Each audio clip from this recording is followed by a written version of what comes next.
A very good evening, a warm welcome to Dan Really Likes Wine, presented by Pick and Pay, and welcome for the final week to Dan Really Likes Wine, live from Greece this time, as will be the case on Thursday, from the capital. I'm looking out the window at a steaming hot afternoon in Athens. I was going to do this out on the balcony. There is no air conditioning on the balcony, so for my own self-preservation, I am inside instead, and looking forward to making a return, albeit virtually, to the very first island I ever visited on my Greek adventures. A year after I got married, I attended a wedding in the town of Chania on the south coast of Crete with my wife, was my wife's cousin, where we drank some wine. We also drank some ghastly local liquor that was made by somebody's uncle in a barrel somewhere, that almost killed off half of the wedding guests, dancing well into the night, and great deal of fun, as was exploring the town of Chania. Today we explore wine as we head to a local winery, meet the enologist, and discover what makes the wine of Crete quite so special. I also have a second guest. He's South African, I'm afraid, not the bronzed Greeks you've been experiencing over the last few weeks. My good friend Roland Peens is on the show, and he and I have got rather a cool evening on the horizon, and I'll be telling you about that with Roland in just a moment. Before we go to Roland, though, and then on to Crete, let's have a quick look at some of the latest wine news.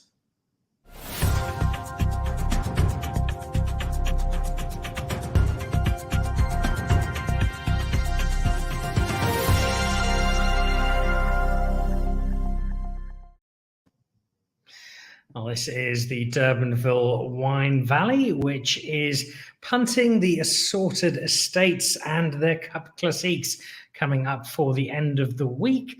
Spring Day, the 1st of December, and that is the opportunity to celebrate Cup Classique, because it is also International Cup Classique Day. I'm not sure how international that is, given that Cup Classique is only South African, but I suppose you could be drinking bubbles around the world, and they'll definitely be South African bottles popped beyond our shores. And these are just some of the suggestions. Wine there from, amongst others, Bloemendaal, from Aldeetgeracht. I think there's some Durbanville Hills bubbles in there as well. It's not a region we often think of when it comes to bubbles. We tend to focus primarily on Robertson and Franschhoek, and then branch out into places like Stellenbosch, but there are some really nice bubbles from Durbanville, and a few of those examples are there. And I think on Cup Classique Day itself, there'll be celebrations at the different estates as you make your way around. So if you feel like a bit of wine routing later on this week, Durbanville could be a pretty good destination if you find yourself in the Cape.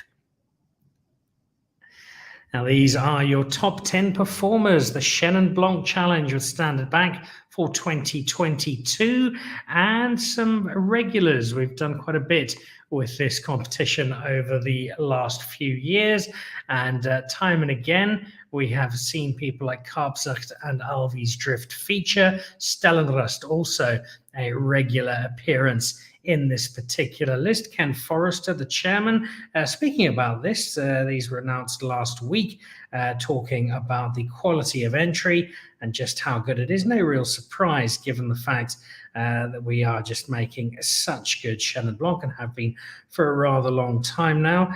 So to confirm who those top 10 are, it was the Alvi's Drift Private Cellar 221, the Kaapstad Kliprug, which is a splendid wine, the Nabiegelegen Chenin, Pioneerskloof, Bergendal Chenin, the Rascalian Devonian, Rakes Cellar Touch. They also some lovely Chenin out of Rakes, Stellenbosch Vineyards, Spears Seaward Chenin Blanc, which is getting quite a bit of attention of late, and they're not one but two from Stellenrust, their manor fermented Chenin and their Old Bush Vine Chenin.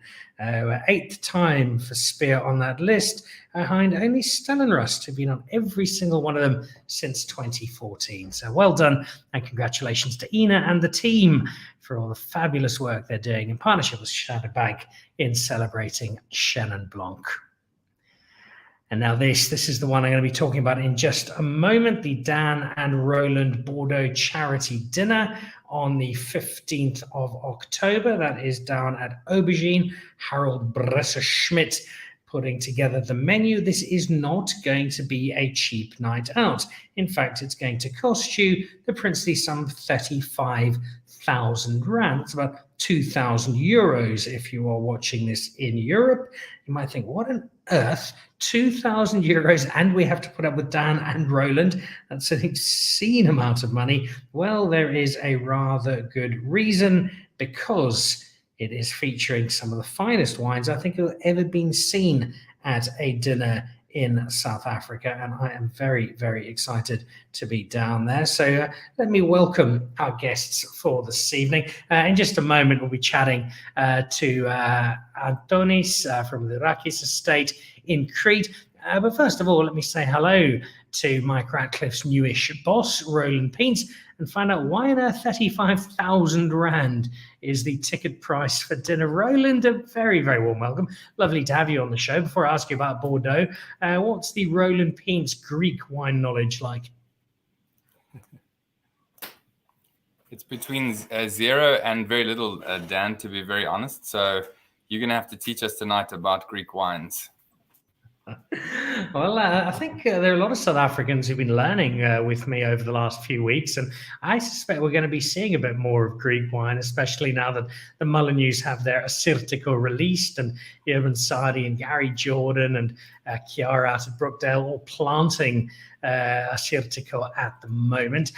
So perhaps, who knows, we'll be charging 35,000 rand for a Greek wine dinner in years to come. For now, though, it is a Bordeaux dinner. The wines are splendid. Before we look at them, give me the background here, Roland. This is an estate with loads of wine that you've got the tough job of getting rid of.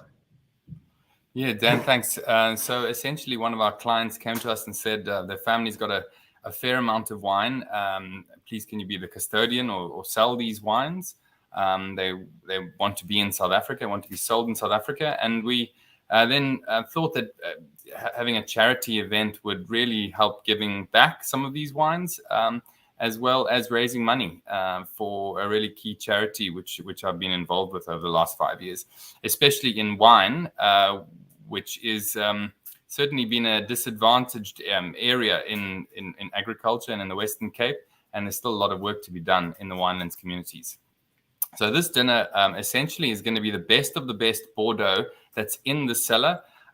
Its first growths going back to 1959, covering all the great vintages, 2005, 2000, 96, 82, 89, 61, and 59, which are all amazing 100-point vintages. You'll notice there aren't very many from the 70s, none from the 70s. In fact, it was quite a tough era for Bordeaux wines. They didn't make many great vintages in the 70s. So outside the 70s, pretty much back to the 1950s, all first growths and incredible wines, Dan. Well, let's run through that list there. You've got Angelus 2005, Chateau Petrus 2005, and Oson 2000, Pavie 2000, Chateau Margaux 1996, Haut-Brion 89, Le Pin 89, Cheval Blanc 82, Lafite 82, Latour 82, Dichem 67, a 1961 Mouton Rothschild, and a 1959 La Mission Haut-Brion. It's pretty hard to imagine a better selection of wine has ever been served in South Africa. Yeah, Dan, I didn't think that I'd have the opportunity to have these wines in front of me again. I've had a few great experiences such as this in my life. I remember having the really tough job of having to finish bottles of Lafite, Cheval Blanc, and Petrus from 1982 at a dinner in Bordeaux once. All the Russian oligarchs had left because they drink these wines every day, but us mortal South Africans were there until the last drops were savored. And it's an incredible vintage. It's incredible to drink these wines after the perfect amount of time in bottle. I've had quite a lot of experience with the 82s, and it's phenomenal that Latour specifically and Le Fleur, they're not considered ready. They're still reaching their plateau of maturity, even though they're 40 years old. Is extraordinary. 35,000 rand. Does this get you a teaspoon of each wine, or is there a slightly more liberal amount available? Yeah, I mean, the price is definitely going to be spoken about, let's call it. It's a lot of money. There's no ways around it.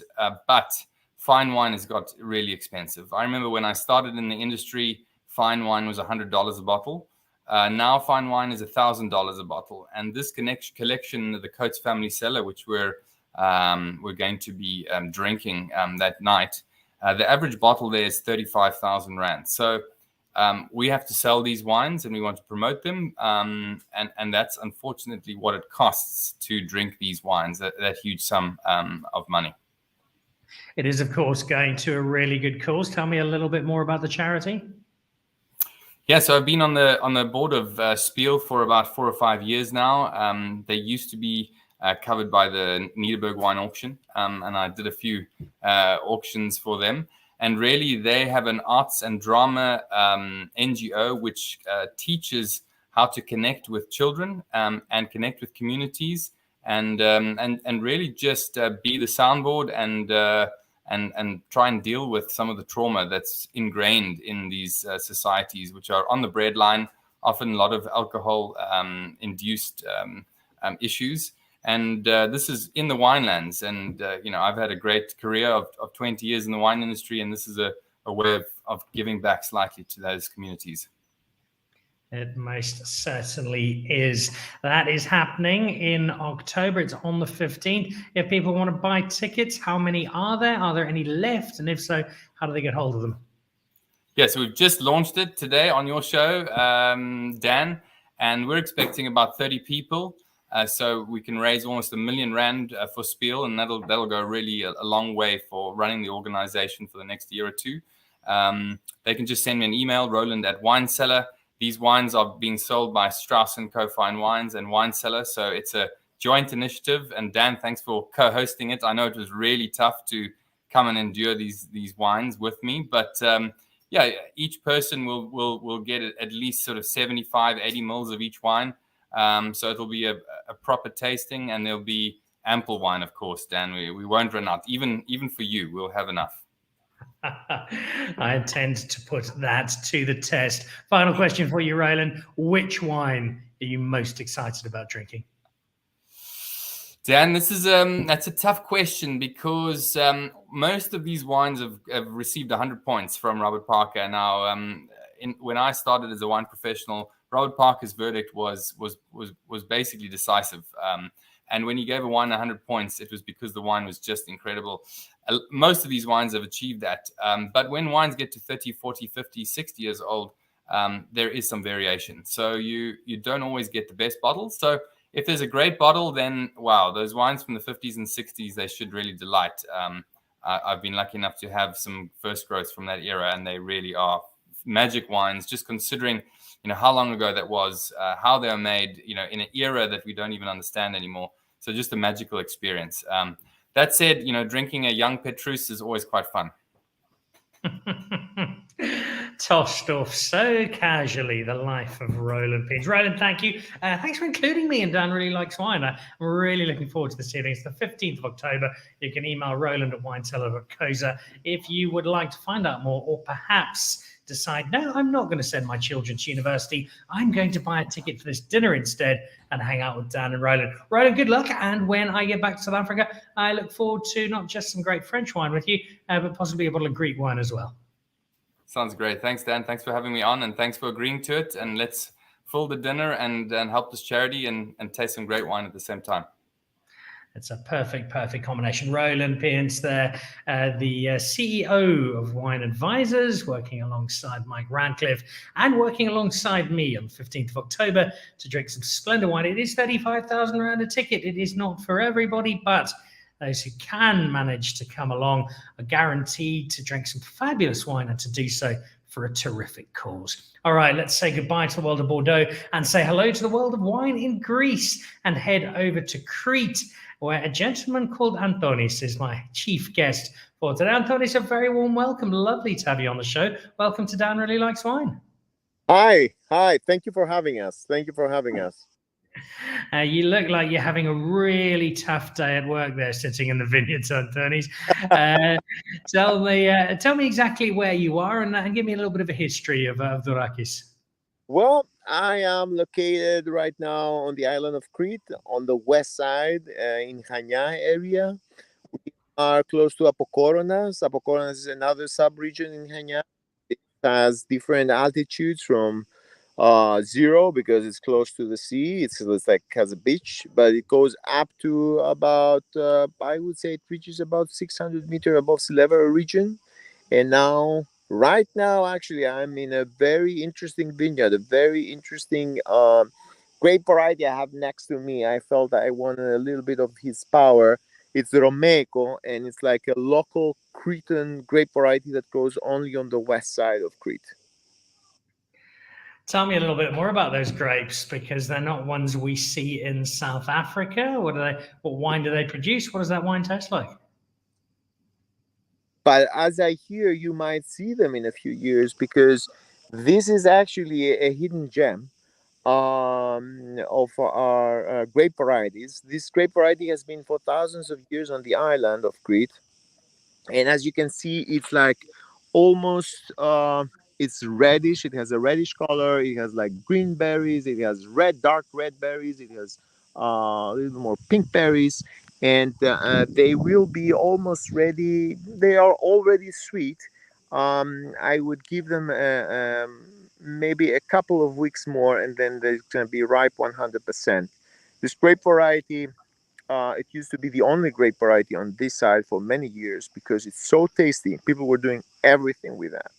But what they were doing, that tsikudia is like something like a grappa, like a distillate that they were making. They were making the wine, they were making the raisins, they were making everything out of it. It's a very resistant grape variety, like it against diseases. It's very good. It can say it's very healthy even if it's rainy or if it's like very humid, and it creates very funky wines, I will say, um, similar to like kind of a sherry wines, but you can find also nowadays wines that they're white, blanc de noir out of this grape variety, really nice and crisp. You can find rosé wines. You can find sparkling wines, and also our specialty is also a dessert wine made from those grape varieties where we sun dry them for a few days, and then we press them. So what comes out, it's really concentrated and sweet. Clearly, a very versatile grape. It also sounds like Crete is fairly versatile in terms of the kind of wines being produced. Introduce us to Crete as a wine producing area. How much wine is on Crete, and how long has wine been made on Crete for? So, that's according to the books, one of the oldest wine press in whole Europe is located in Heraklion, in Mathipetro. This is on the east side of Crete. It's more than 4,000 years old, and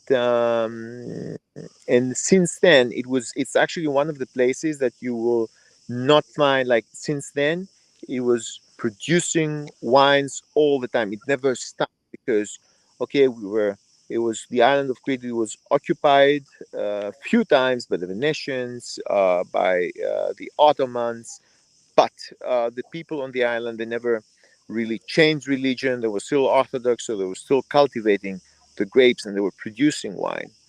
Um, Crete produces about 17% of the whole Greek wine production. We have about, nowadays, there should be about more than 50 wineries, smaller, that they would produce, let's say, 10,000 bottles, but also really big ones, cooperatives that they would produce millions of bottles and hectoliters of wines through the island. Crete has a lot of different grape varieties. This is just one that we have, but there is like more than um, 12 indigenous grape varieties that a lot of the wineries work.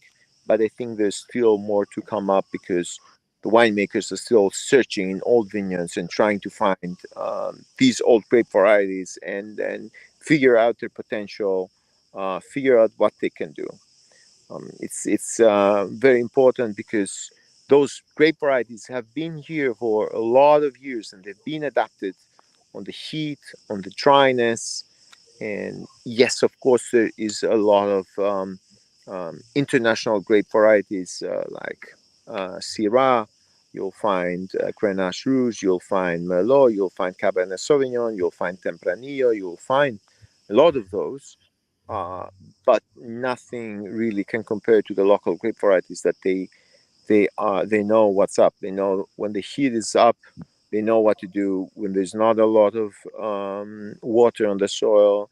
They know what to do. So people are still searching a lot for that, for those old grape varieties.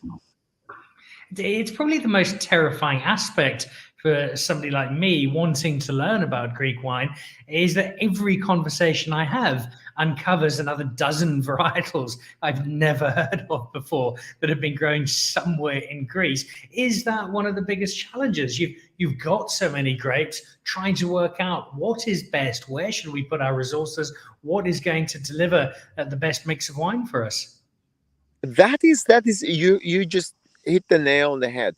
It's a big concern for a lot of winemakers, but this is also the fun part. In the beginning, we were scared because we wanted as Crete to come out to the world and say, "This is our wines," and it was not just like, for example, Santorini, where it has assyrtiko, and they would say, "This is our wine," and there's a lot of similarities, and there's like one soil, or let's say most of it one soil, one grape variety, and it's an identity of what Santorini is. For us, Crete was like, wait a minute, what are we gonna show? Like there is so many grape varieties, and there is so many different aspects of the same grape variety. For example, we have first example is Romeco. You'll find a lot of different types of wines with this grape variety. You will find Viviano. Viviano is another local grape variety that has been reinvented, or let's say replanted, the last 15 years now. All of the wineries on Crete, they do produce a Viviano. But if you put like 15, all those 15, 16 different wines on the table, you will see that each one has a different identity. Each one has a different type, stylistic. People are still searching, experimenting, the winemakers. But on the other hand, this is like this is I don't know. It's the wealth. It's the, I don't know if wealth is the right word, but this is what makes us interesting. I would say what Crete makes interesting. It's not just one thing. It's a lot of different things. There is differences because of the soils. There's difference because of the altitudes that they're on the island. There's differences because of the winemakers, how they think, what do they want to produce. And I think we should just get that. And somebody would think this is a challenge, but we can make it work for us, in order to give this identity of the winemaking process and the winemaking industry of the island outside Crete and Greece, of course. And part of that change that you speak of also refers to not just the varietals, but the quality of wine. Because if we go back about 35 years or so, Crete was known for pretty entry-level wine made in big volumes. The island wasn't known for its fine wine. What was it then that prompted your family, I think you would have been quite a young kid then, 1988, to decide, right, let's go to Crete and start a wine estate and make really good wine? What was the thinking behind your parents' philosophy there? So my father grew up here, and although he traveled all over the world, he traveled in Germany. He worked there. He saw the wines from Spain, France, but he really wanted. He was homesick. He wanted to come back here. It's really hard to get someone from an island to make him move and go away. And on his head, it was okay. I have all this knowledge about winemaking in different countries. I've seen how they do it. I have the know-how. Now I need to go back. This is my way to stay on the island and make something that is different from the rest. What was happening back then? make a really good quality, and try to give the best that I have in order to produce those wines. And he actually did it. He took my mother, he took us. We came back. We were in North Greece back then. He used to work for another winery, big winery, and he decided, okay, let's go. And he started with a lot of effort on his own, working day and night. But then he achieved what we have right now, because it's the island, it's the soil, it's the environment, it's everything that has a big potential. And Crete back then, as you said, 35 years ago, it was a place where there was so many tourism. There was so many people coming on the island, and people were thinking, "Oh, we're gonna sell the wine. There's no problem. There's no question about that. There's always gonna be coming people on the island. They're always gonna be drinking our wine." And of course, this changed because people started to realize that the quality was not great, and they started then the restaurants, the hotels. They started bringing wines from the rest of Greece, from the rest of the world, also selling, and of course, then back in 2008, a lot of small winemakers on the island of Crete decided, like, this is we have to stop. We cannot be doing what we're doing. We need to show people that there is different, that what it was. There's a difference what it was. So we created the Wines of Crete Association. With all small wineries, we joined this association in order to promote Wines of Crete and show to the rest of the world that it's not just what it used to be 35 years ago, no? But things changed. And that has included a change in the person making the wine. We do have a long tradition in South Africa of generations taking over the helm of wine estates as father or mother passes on to daughter or son. Is that often the case in Greece? And in your particular case, was it always going to be the wine industry, or did you need a bit of persuasion to join the family business? Oh, then I bet like I bet I understand that's probably the same is over there as it is here. The, as I call it, propaganda. It started by the age of 3 or 4. It was like, I think it was back then when it was like, oh, you're gonna be a winemaker. You're gonna travel also to Germany and study and learn about wine and take over the wine production. And your sister, she's gonna do the business administration part, and you're gonna take over the winery a few years later. And so this is what happened. It was like, I don't think there was a choice, but I'm really happy that I followed this path, and of course my sister followed this path, because it's so amazing. It's so fascinating. It's just very fascinating. You're clearly very passionate about it. You're also making some wine that I've only heard good things about. In fact, Kath Gedikaris, the South African winemaker, was at Dourakis in Crete last week visiting, and it was her recommendation that prompted me to get in touch. And I want to talk about some of those wines in a moment. Before we do that, though, just to look at the process more broadly of the wine that you make. You've got a solar-powered operation. You've been organic for some time now. How important is that environmentally friendly aspect of wine production to you guys? And is it something that you feel is gaining momentum in winemaking across Greece? I think it does. I think people are getting more and more serious because we see the results. We see what's happening with the environment, and the environment crisis that we are on, and we have to change. Otherwise, I don't like. This has to give something. We have to do something. There is no way we can keep doing business as usual for the next years and think that this is gonna work out for us. If that's enough, no, that's not enough.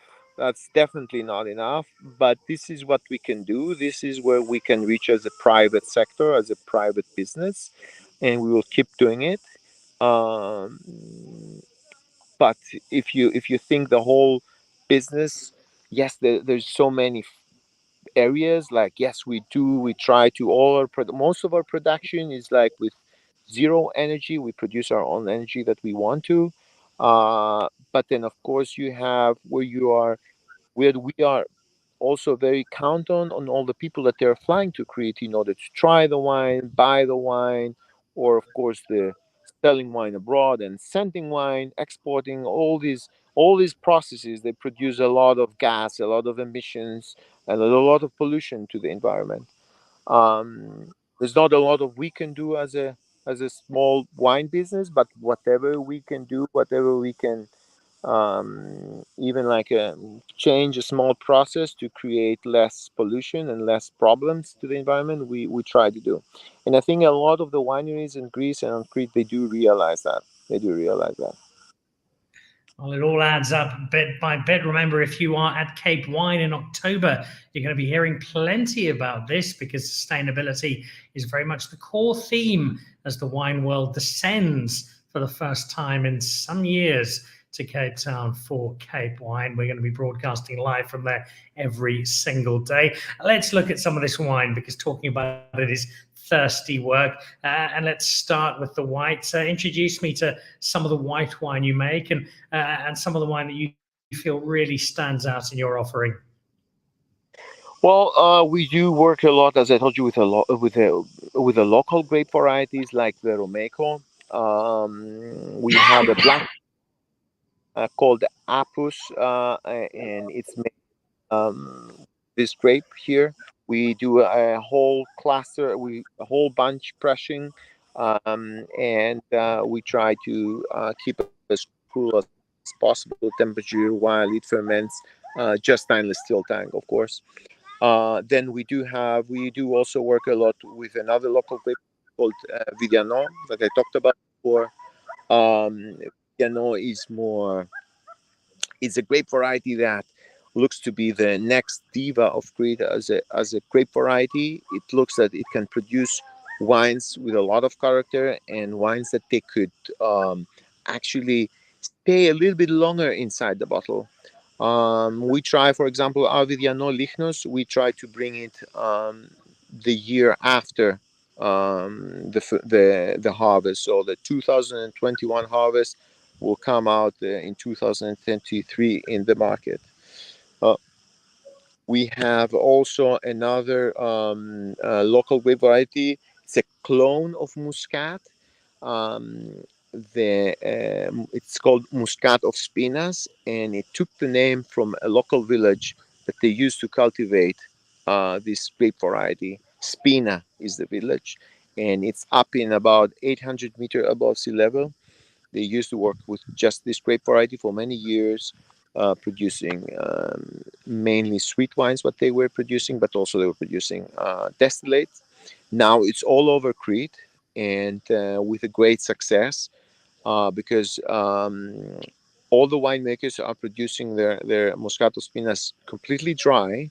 So it's not someone that would expect like a sweet wine. It's 100% dry. It has a medium to high acidity, and it's very refreshing, and really nice summery wine. And last but not least, we have also Villana, which is like one of the most planted white grape varieties that they are on Crete, and can produce some really nice quality white wines to be on our glass for everyday drinking. You've also got, Antonis, something which I don't really remember seeing much of before this visit. And granted, thanks to COVID, it's been 3 years since I've been back to Greece. But a number of the wineries I've visited, a number of the winemakers I've spoken to, have had an offering of bubbles. You've got some brut as well. Tell me a little bit about that and about the evolution of sparkling wine in Greece, because it does seem to be gaining a bit of traction. It does. It does. That is true. That is true. There is the last years there've been a lot more and more winemakers in Greece that they've been producing a lot of pet nuts, which is very. I feel it's very trendy. It's very like modern right now. So more and more, and it's I've never done it. We've never done it as a business, and I don't know the process. But I feel it's also a very not easy, but it's a very like summery drinking, easy drinking wine. And there is a lot of also new wineries, not new wineries, old and new wineries that they've been focusing a lot in the uh, sparkling wine with the traditional way, or even with different ways, Charmant method or transfer method. But mainly, most of them they are working on the traditional method. We started. I mean, I study as well in Germany winemaking and enology, and tried a lot of sparkling wines, um, and it was amazing. So I thought we should try and do that on Crete as well. It's been a research since 2011 because we didn't know which grape variety was actually the right for that to find the right vineyard. I mean, I've tried. I've worked a little bit in a winery where they're producing sparkling wine, but doing it, it's a completely different thing. There was not really people that they would advise you here and tell you how to do it. So we had to go through the whole process, trying and failing, trying and failing, trying and failing, and find the right grape varieties for that. Because I mean, you have a very hot summer, you have a lot of sun, so we need to find the right vineyard with the right grape variety to produce it. And the winner was again Romeico for us. We found a vineyard that it was about 800 meters above sea level. Um, the the viticulturist was complaining that his grapes wouldn't ripe, and I was like, "Oh, that's us. That rings a bell. I know I know these things. They don't ripe. Let me try that." And when we tried the first couple of years, it was amazing because we would get a really nice acidity, nice pH, and also the sugars that we need in order to create a base wine. And then, of course, bottle it and produce a sparkling wine. I love the honesty in your tasting notes for this. It's recommended with fried chicken, amongst other things. I think that sounds like a terrific pairing, Antonis. That's true. That's true. That's true. That's true. Well, it's you have to find what people like, what they're interested in about, and this is a combination that actually fits. No, a lot of people could try and see that is a nice combination of those two. Back at a KFC and a bottle of sparkling, and away you go. You spoke at the top of the show about the versatility of Romeico, the grape sitting behind you now that starts its life red and ends up white and makes all manner of wine. It doesn't just make the wines you spoke about. There's also an orange wine that you make as well from this grape. Yeah, that is true. That is true. It is so here the traditional way of making those wines here with these grape varieties, with this particular grape variety, is that of course back in the days there was no cooling, there was nothing here. It was just the people had like a spot where they were pressing the grapes.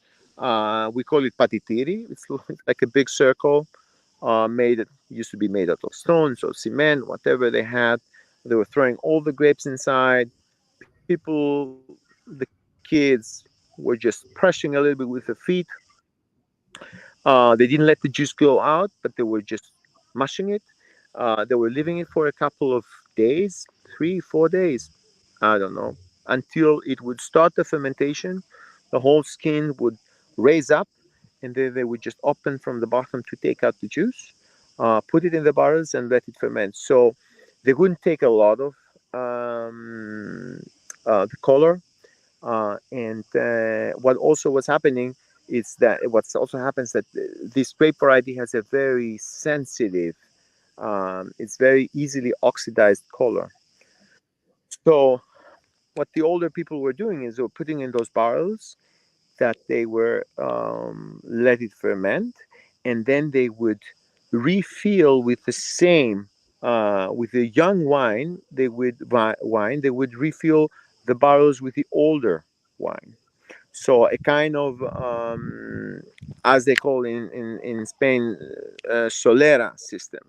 It was not really the same, but what they were doing, they were refilling up the older barrels that they had the wine, and of course the oxidation there was pretty uh, pretty much, or it was like further, and but with the young wine it would make it softer, and you'll find a lot of people that they were having wines from from like the old barrel from the great great grandfather, and it has like an amber color, and it's slightly oxidized. Sometimes the traditional would be too much oxidized, but so we took this process that they were doing, and we tried to modernize it, and recreate the same wine. We like to call it orange de noir because it's an orange wine out of a red grape, that ages inside the barrel for a few months, years sometimes, and gets this amber color. Um, and it's a really amazing wine that can combine very good with all the traditional food that we have here. Slightly oxidized, but more with a modern approach. I'm planning a dinner out tonight to order some portocalada and see if I get something from Dourakis instead of Fanta or Eevee for a very welcome change. It's a uniquely Cretan grape, as you've described and introduced to us beautifully. And that might have people thinking, well, if there is red wine being made on Crete, it's probably also going to be from very local grapes. And yet, when I have a look at what you're offering, yes, there's stuff like Cotevalli, but you've married it with Syrah, you've married it with Cabernet Sauvignon, you've got a Carignan. So there's very much a blend of the international grapes with the Greek varietals. Yeah, this is a lot of these grape varieties. They've been for years on the island. The Cabernet Sauvignon, the Syrah, the Grenache, Carignan, and some of them they look that they have been really good adjusted to the environment here. Um, I'm 100% on board with the Syrah and with the grapes. They produce really really good wines. On our head is the next years to produce 100% from the local grape varieties, um, like the Cozzifali, Madillari, Romejo, those that they are, as I told you, been here for thousands of years. But also we cannot close our eyes into what a good Syrah, can achieve on the island. And sometimes also a combination of those two, like Cozzifali and Syrah, for example, it's a great combination to, I see it as an introduction to people that they are hesitating in the local grape varieties and they don't really know them, but they find something that they can trust, a Syrah, and they try the wine, and then another journey starts. They get fascinated with what they're trying, and of course, then they're going to start and be more. Let me try 100% Cozzifali to see what it can make, what it can give. This is our thought behind those blends that we have. Cabernet Sauvignon was the last year in 2018 that we worked in, and we are gonna stop. We stopped because it is one of those grape varieties that I don't think it ever. There was a few spots, there was a few vineyards that it was like amazing and really good Cabernet Sauvignon, but I don't think it's a grape variety that fits in generally on the island of Crete. Which leads to a question I've asked a number of the other winemakers on the show this month, Antonis, and that is the balance between the international varietals, for want of a better term, and those that are distinctly Greek. And what for you as a winemaker is the direction to favor? On one hand, if you produce a Syrah or a Sauvignon Blanc, the international winemaker knows what those are, and there is perhaps an advantage to that. But on the other, if you are using grapes like the Greek ones you've described to us on the show this evening, you've got something that is uniquely yours. And yes, you might have to introduce them to people and get them to know them and understand them. But once you've done that, they are your grapes. You are the masters of those. So for you as a winemaker, where are you leaning? Which direction? I am definitely on the side where we should work a lot with our own grape varieties and the local grape varieties. I'm more towards to that because this is, as you said, unique. There's nowhere in the world. There's just here, and this gives us a big advantage. Um, of course, like a good Syrah from Crete, like it's a good Syrah from Crete. But I definitely go towards to the local grape varieties. I thought that may well be the answer, and I think it makes a huge amount of sense, especially because drinking Greek wine on this trip has not only introduced me to a number of varietals I'd never had before, but I can very safely say, I've noticed, and I've said this to everybody I've had on the show, that the quality of wine, even in the 3 years I've been away, has noticeably improved. Both in terms of the quality of what I've drunk, but also when I've gone out to restaurants where often, especially the tavernas, the smaller restaurants, the islands, it would have been a carafe of village red or village white. Now there's an actual wine list, there's bottled wine, there's more care, more thought that's clearly going into the support of the wine industry, which says to me that this is very much a good time for Greek wine. It's a positive time. It's a time that is very exciting for people like yourself. Would that be accurate? Yeah, definitely, definitely. A lot of things change every year. I would say that every year things change to the better. I hope, and I think to the better. And especially as you said, with the local taverns and the local restaurants, especially here on Crete, they realized the value of having a nice wine list. And I mean, yes, you can keep, if you're a local tavern, you have your own customers that they're really searching for the carafe. Do have that, but definitely have on the side a good wine list with some different winemakers and different grape varieties for someone that really is interesting to try something different and something good. And I try to tell to a lot of the owners here, like, you're giving so much effort for your food and you're trying to find the best of the best tomato and the best of the best fish, and you go to the market every day and you yell at the producers that the tomatoes are not that good, whatever, but you have to give the same, you have to focus the same on your wine, on what you're selling, because you may have the best food that you can produce, the best food on the island, but if you don't have the right wine to be combined with that, then you lose so much. You lose so much. Your restaurant lose so much. We lose so much because people are gonna go back to their countries and they're gonna say, "Ah, the food was amazing in Greece, but the wine, not great." And but I think this is, I hope I see an end on that. I hope I see an end on that very soon. No, it's been wonderful to watch this Greek wine journey unfold, and I'll be keeping a very close eye on it going forward. Not just because I love Greek wine, not just because I've married into a wonderful Greek family, but also because there are little pockets of Hellenic wine springing up across South Africa. And as we come to the end of the show, that is the advice I'd like to get from you for our winemakers in terms of the Greek varietals. We've had our first assyrtiko bottled by the Molyneux. We'll be talking to Chris Molyneux on the show on Thursday. There's some Zino Mavro. There's a little bit of assyrtiko. What's your advice to South African winemakers who are perhaps taking a gamble, maybe wisely investing in the future, maybe hedging their bets a little? What's your counsel, your advice to those South African winemakers who are having a go with some Greek grapes? I think exploring is and searching is great for wherever you are and whatever someone is producing. And I think those grape varieties have been for a lot of years in a very hot and dry areas like where we are here. So I'm pretty sure it's going to come up something really nice out of these grape varieties in South Africa. and I cannot wait to try them, to be honest with you. I tell you what I'll do, Antonis. I loved my time in Chania. It was a decade ago.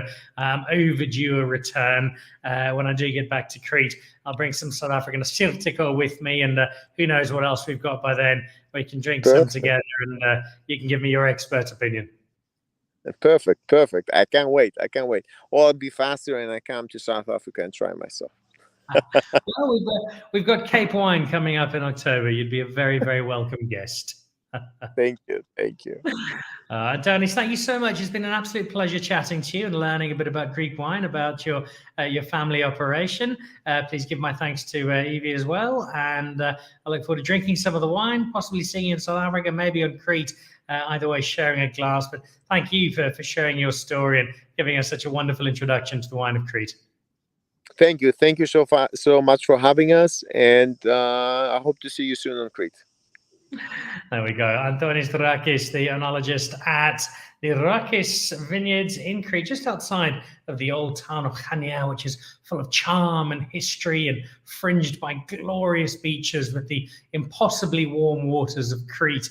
It is the largest of the Greek islands. It produces about a sixth of all Greek wine. It is a destination to add to that Greek tourist list. Which brings me to the end of the show and to the end of our penultimate show in Greece. Next week, I will be back in South Africa, broadcasting as usual from the Dan Really Likes Wine cellar. But I have one last show. I will be down at the Warehouse Wine Bar in downtown Athens on Thursday. Come and say hello if you happen to be in Athens. And I will be hanging out with Yanis Valambos from Vaptistis in Santorini. He's coming over to join me. And I will also be joined, as mentioned, by Chris Molyneux, together with Andrea, producing the very first South African assyrtiko. Gary Jordan from Jordan Winery also will be chatting to us. He has his own assyrtiko planted, but not yet released. And Ian Nodir, who is importing assyrtiko into South Africa, but who is also making a colombard that makes for a very striking comparison to the assyrtiko, particularly of Santorini. So we'll be drinking some of that and chatting to all of those guests as we wrap up 4 quite glorious weeks in Greece. Just a reminder of that dinner on the 15th of October with Roland Peens, that Bordeaux dinner for charity. Will be just 30 people attending at Aubergine, 35,000 rand a head, but your chance to drink wines from estates like Petrus, Cheval Blanc, Latour, Dikem, Mouton Rothschild, Haut-Briand, Pavie, and Latour.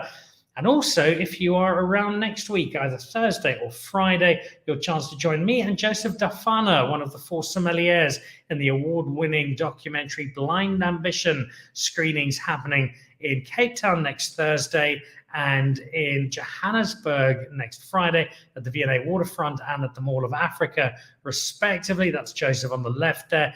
He and I will be in conversation around the movie, and your chance to come and watch it and enjoy it next Thursday and Friday. Tickets available at Web Tickets if you'd like to come along. Thanks to Roland for joining me earlier, but most importantly, thanks to my very, very special guest, Antonis, for joining me and giving me that wonderful introduction to the wines of Crete. I'll see you back on Thursday. Have a lovely week from a very hot Athens. Goodbye.